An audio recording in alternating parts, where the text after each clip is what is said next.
Hi, everyone. My name is Matt Haynes. I'm an audiobook narrator, and I'm dedicated to doing a monthly study of different accents for either projects I have coming up or projects that could come up.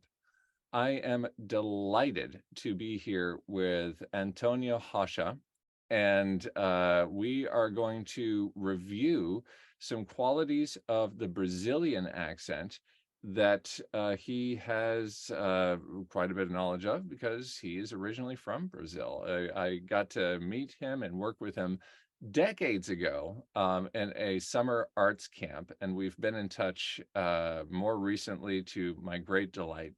Um, Antonio, welcome. And where's a good place to start with some of these giveaways that we talked about? Um, we can start with how we approach language in Brazil. You know, Brazil is a Portuguese-speaking country. A lot of people think we speak Spanish in Brazil, but Brazil is the only Portuguese-speaking country in Latin America, and um, and we happen to be the largest too. So there are about 230 million Brazilians, I believe.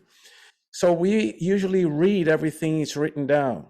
There are rarely any silent letters. So in English, for example, if you are beginner English learner in Brazil, for example, you tend to say doggy instead of dog because the G, there are no words in Portuguese ending with a G. There are words ending with an M, and there are words ending with an L. And L's, the L ending a word has a U sound, for example. So everything that ends with an L goes U. For example, hotel.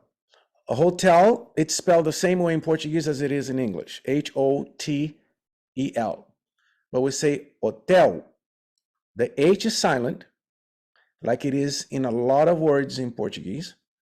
We don't pronunciate the H. Um, and um, and the L has a U sound. For example, hotel, L. So it becomes L, not L. L. So that's one. Another one are the vowels. You know, the vowels. I've been speaking English here in the U.S. for the past 34 years. I've been here in the U.S. for 34 years, and it's still hard for me to go from the I vowel because I in Portuguese is E. So so I can easily, not so much anymore, but for example, it is.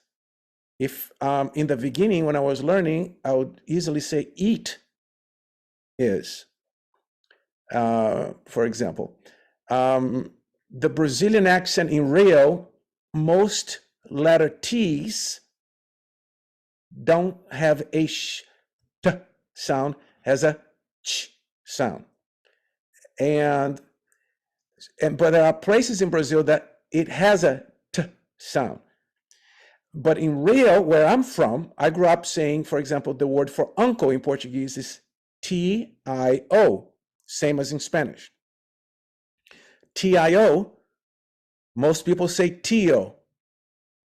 In Portuguese from Rio is tio, tio. Okay, so I started to count in English: 1, 2, 3, 4, chew. I would say chew, not two. And I came to the U.S. saying that, and a friend of mine said, Antonio, you don't chew, you chew food. That's a number 2.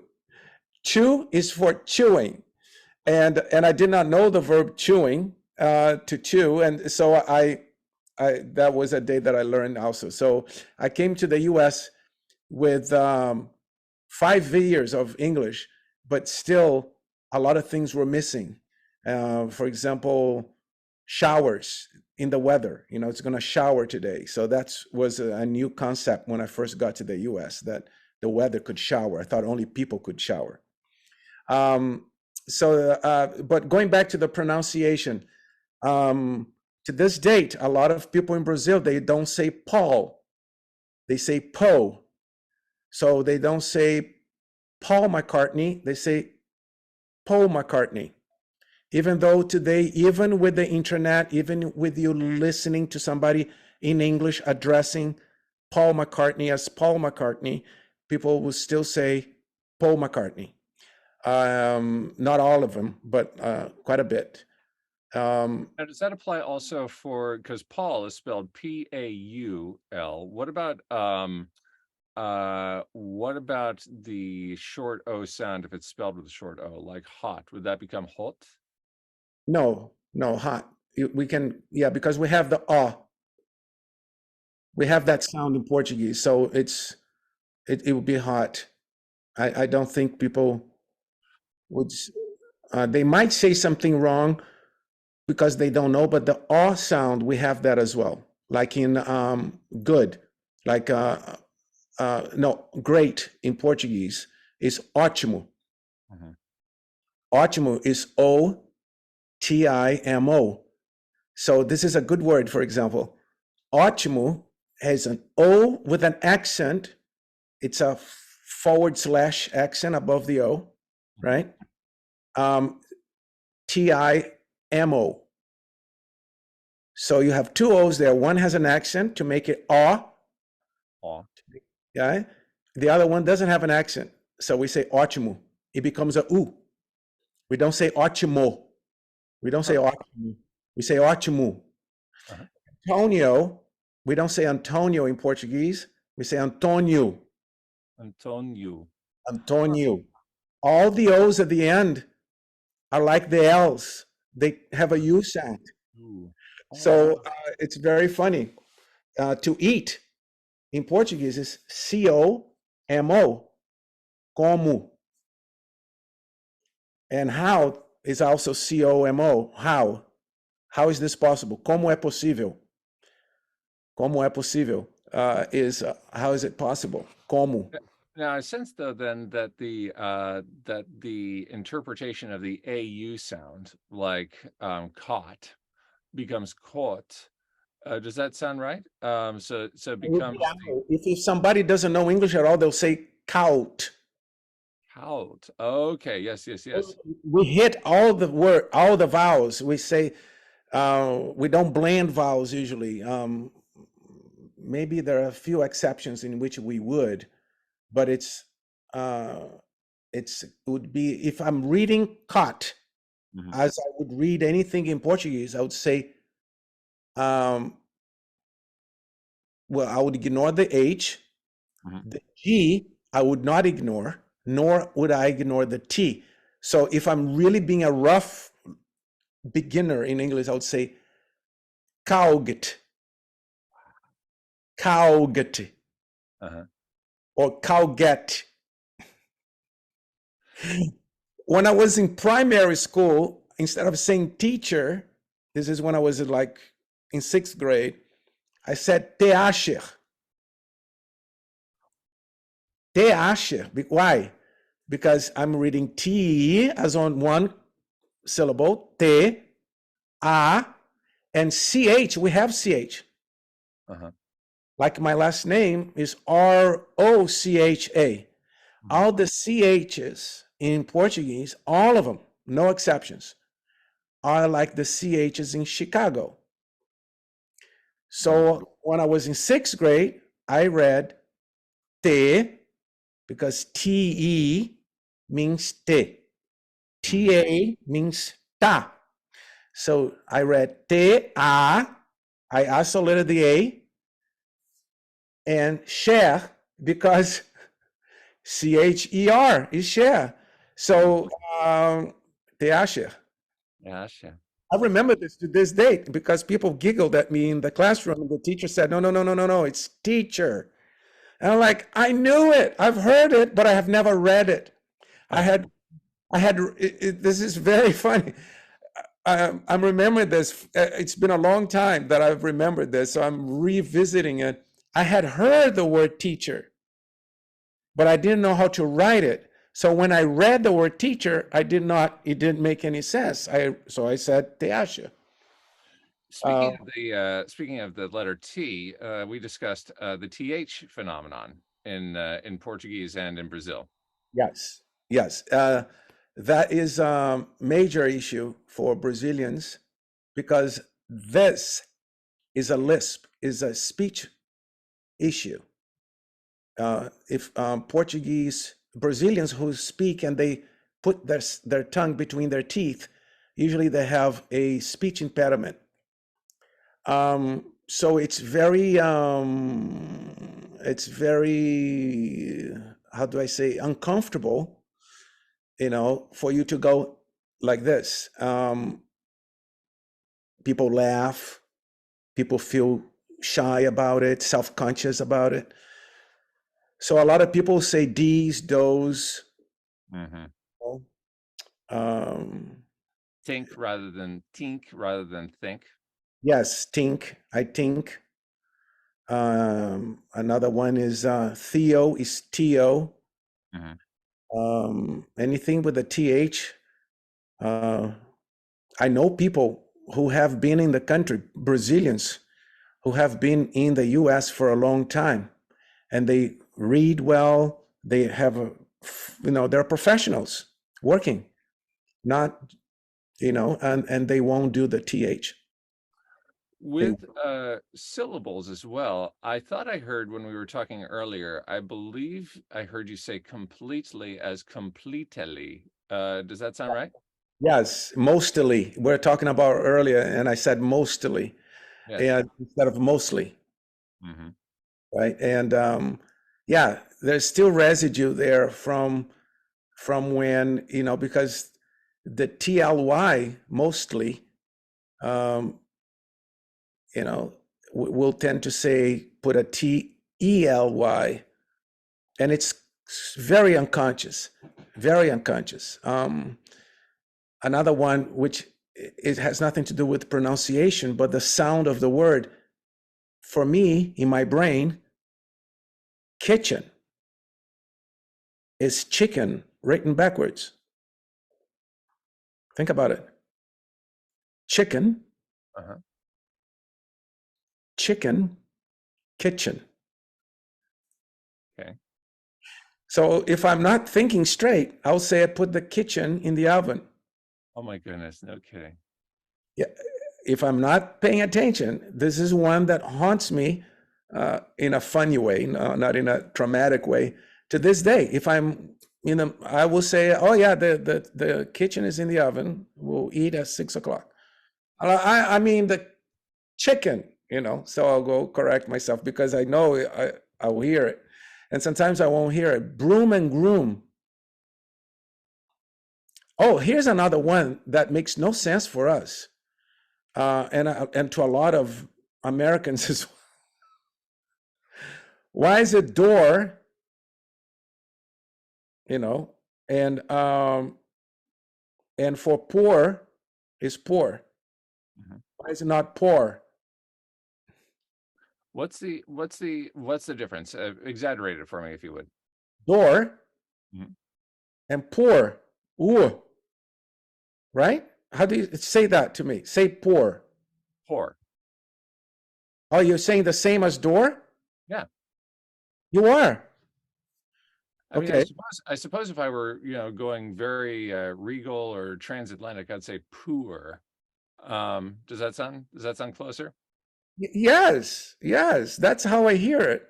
Every time somebody says somebody doesn't have enough money, poor, they say poor. They don't say poor, but I say door. And it's another one is, okay, let's go to tooth then. So why two O's will have a completely different sound than, but we have that in Portuguese too.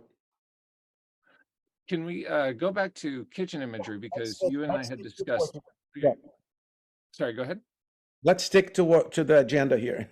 Otherwise, Oh, well, that also brings up that you are a storyteller, and That's Um, very good. you never know where a story's going to take you. I would love to do a plug for a program that you have. I just want to slip one more part in, which is the pen, Pen.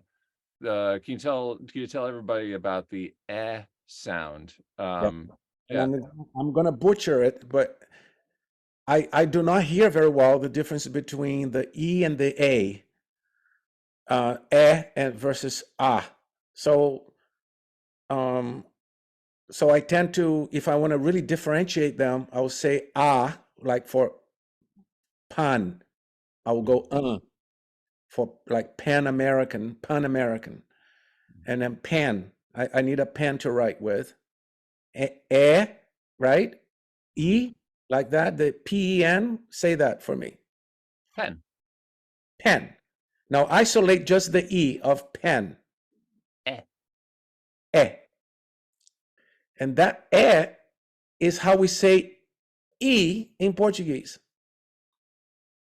Most of the time it's as well. Pan. But I think because the N goes here, and in Portuguese we don't do N here. We don't raise the tongue for the N. We don't close the lips for the M. Oh, really? We don't, not at the end of not trailing, only opening. Really? Okay, so for example, also, the word for also and or TOO too Mhm. is também. So here's a good one. Tan, tan, Tan, it's nasal. TAM, tan, tan, bang. And bane. that EM,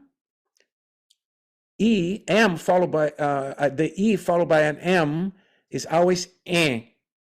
Eh. So it's também. Também. Very good. Também. Don't touch the lips. Também. Também. Tan. Tan. Tan. The B is the same. Também. Também. There you go. You gotta elongate the sound. Também. Também. Oh, perfect. Nobody. NINGEM. I think there's a U there. Ninguém has a U. Yes, it's NINGUEM. Ninguém. Game. Ninguém. Very nasal. Mm. So yes, the E versus the A. When I was a teenager in Brazil, I thought Apple was Apple. Mm-hmm. Hotel was hotel. Okay. I thought the motel was motel. I thought the police was police.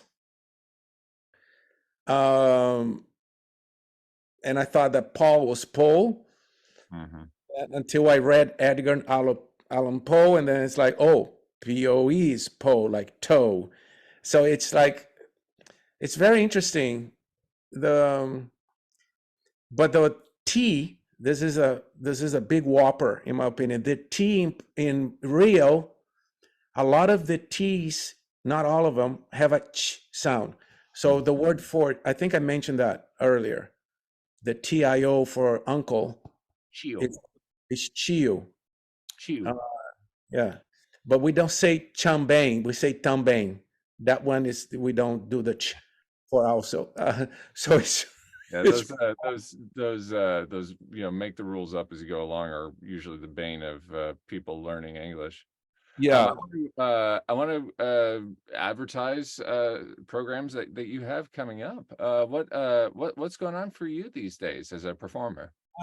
As a performer, a lot is going on. I've been a full-time storyteller for 30 some years now, and performed in 44 states and 20 countries. This year I've been to India, I've been to Georgia, I've been to Rhode Island, but I have things online. I'd love for your listeners to go to my YouTube channel and subscribe. You can watch my Treehouse Storytelling Show there. It's great for parents and kids. Mm, Geography storytelling show that I tell.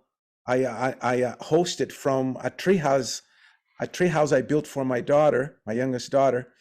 It's a real treehouse, and I play the host, kind of Indiana Jones, like kind of explorer, and then I tell the story afterwards, not dressed like the host. And I have my website where I post where I am going next, usually. So you can go to www.storyinmotion, not emotion, but right. in motion, like in movement, storyinmotion.com. And so if you subscribe to my newsletter once you're on my website, I have 2 TEDx talks, and you can watch those. I have the Treehouse Storytelling Show, tips to storytelling on my website, on my YouTube channel. And what do people type in for the YouTube channel? Just the spelling of your name? If you do my name and the word storytelling or storyteller afterwards, you'll get there. But the YouTube channel is the same as my Instagram. It's antonio.rocha.storyteller. But if you put Antonio Rocha Treehouse Storytelling Show, it's going to take you to the YouTube channel. Right. And that's an easy one to remember because of the treehouse. And my name, of course, is Rocha, but it's pronounced Hasha, because every R opening a word in the beginning of a word has a H, American H sound.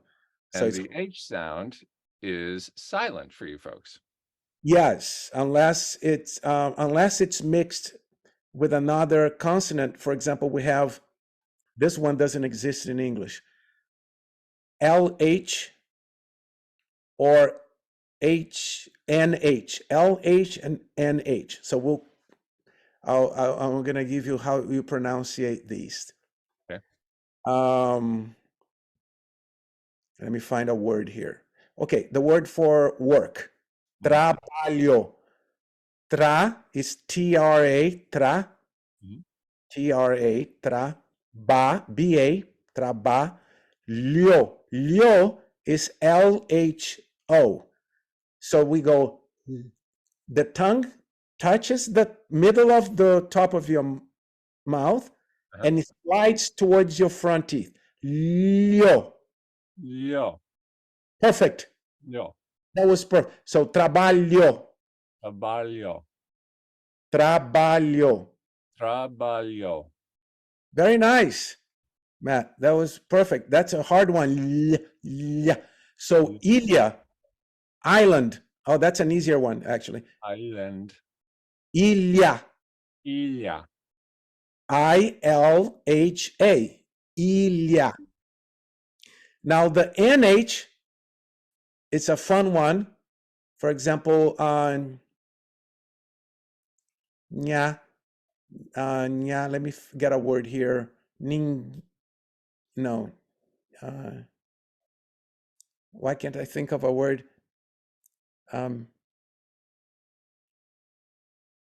My goodness, I can't think of a word in Portuguese with an NH. There are so many. Oh, mountain. Okay. Mountain is M-O-N-T. M-O-N-T. Mont. A. Monta. Nya. Nya. Montaña. N-H-A at the end, right? So montaña. Montaña. Which is with the L would be montaña. Lia and nya. You see that? Can you hear the difference? Lia is the L, lia, and then nya, nya, NH. So, but anyway, we reversed here. I'm teaching you Portuguese now instead of about how we speak English. But the internet has changed quite a bit of those things because, when I was a kid in Brazil, of course, there's no internet. There was no internet when I got to the U.S. 34 years ago. But the internet has opened to a variety. You can watch somebody speaking native English and see their lips moving. Mhm. The way we learned a lot of English in Brazil when we were kids, it's because we receive a lot of American music, American products in Brazil, music, cinema. The movies were dubbed, very well dubbed, or with subtitles.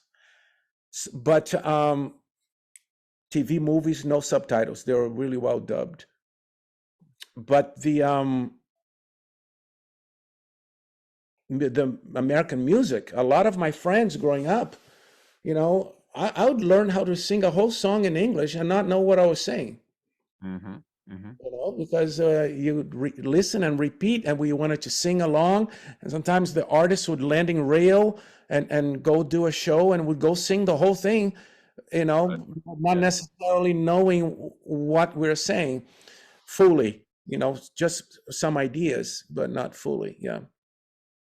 Well, Antonio, thank you so much for your insights. This is a treasure. I close up usually these videos by saying that I hope that my voice and your ears meet again real soon. And what is the Portuguese word for voice? Voz. Voz. Okay. So voz, and how about ears?